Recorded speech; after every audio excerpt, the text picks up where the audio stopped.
राजस्थान की जीवन रेखा कही जाने वाली अरावली पर्वतमाला को लेकर सियासत तेज हो गई है। कांग्रेस के वरिष्ठ नेता सचिन पायलट ने राज्य और केंद्र सरकार पर गंभीर आरोप लगाते हुए कहा कि सरकार का इतिहास रहा है कि वह देश के प्राकृतिक संसाधनों को चंद लोगों के हाथों में सौंपना चाहती है।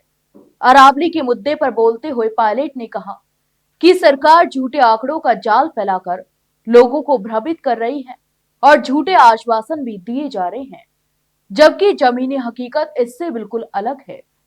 यहां तक कि सचिन पायलट ने कहा कि सरकार चाहे जितने भी दावे कर ली, लेकिन आज भी कई इलाकों में खनन जारी है।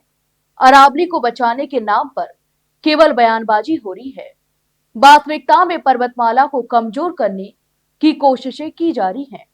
उन्होंने आरोप लगाया कि यह डबल इंजन सरकार नहीं, बल्कि 4 इंजन वाली सरकार है और चारों इंजन इस बात में लगे हैं कि किसी भी तरह अरावली पर्वतमाला को खत्म किया जाए।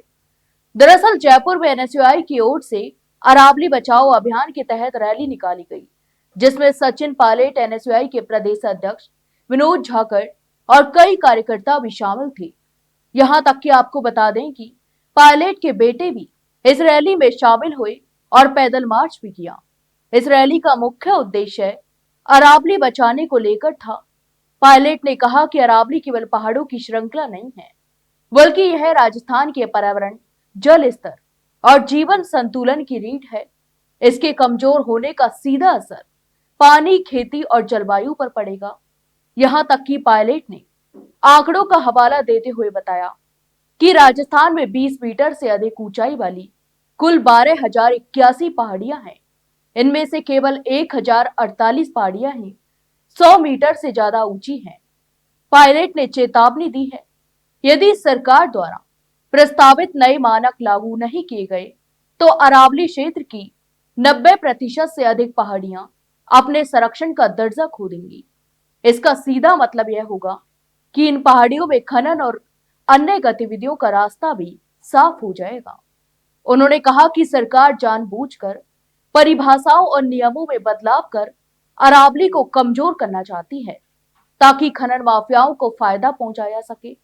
पायलट ने इसे पर्यावरण के साथ साथ आम जनता के भविष्य के साथ भी खिलवाड़ बताया और कहा कि कांग्रेस पार्टी और इसके सहयोगी संगठन अरावली को बचाने के लिए सड़क से लेकर सदन तक संघर्ष करेंगे। यहां तक कि पायलट ने अंत में कहा कि अरावली को बचाना केवल एक राजनीतिक मुद्दा नहीं, बल्कि यह राजस्थान की आने वाली पीढ़ियों के अस्तित्व से जुड़ा सवाल है। उन्होंने आम जनता से अपील की है कि वे सरकार के झूठे वादों को समझें और अरावली संरक्षण के लिए चल रहे आंदोलनों का समर्थन करें। तो आपके इस पूरे मामले पर क्या राय है, हमें कमेंट बॉक्स में कमेंट करके जरूर बताएं और वही वीडियो को लाइक और शेयर जरूर करें और हाँ, चैनल को सब्सक्राइब करना ना भूलें। फिलहाल के लिए इतना ही। जल्द मिलते एक नई जानकारी के साथ, तब तक के लिए नमस्कार।